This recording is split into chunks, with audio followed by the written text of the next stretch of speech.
MP में आज भारत जोड़ो यात्रा का 10वां दिन है। मध्य प्रदेश में आज कांग्रेस की भारत जोड़ो यात्रा को 10 दिन पूरे हुए। आज सुबह मध्य प्रदेश के जहानारा गांव से कांग्रेस पार्टी की भारत जोड़ो यात्रा फिर से शुरू हुई, जो लगातार जारी है। आगर मालवा जिले में राहुल गांधी की पदयात्रा जारी है। बता दें कि 4 दिसंबर तक यही रहने वाले हैं राहुल गांधी। उनकी यात्रा आगर मालवा में ही रहने वाली है, यही पदयात्रा करेंगे। आपको बता दें कि जब आगर मालवा पहुंचे तो ढोल नगाड़ों के साथ उनका शानदार इस्तकबाल किया गया। बड़ी तादाद में लोग, एक बड़ा हुजूम राहुल गांधी के साथ इस वक्त चलता हुआ दिखाई दे रहा है। तस्वीरें आप देख सकते हैं, भारत जोड़ो यात्रा उस वक्त की तस्वीरें हैं और यात्रा को लेकर कांग्रेस लीडर और कारकुनान में जोश है। आगर मालवा से ही राजस्थान में दाखिल होगी यात्रा। आपको बता दें कि 4 दिसंबर तक यही रहने वाली है ये यात्रा।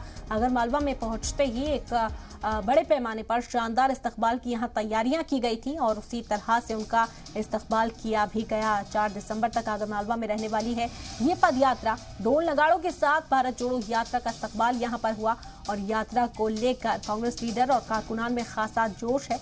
बता दें कि आगर मालवा से ही राजस्थान में ये यात्रा दाखिल हुई।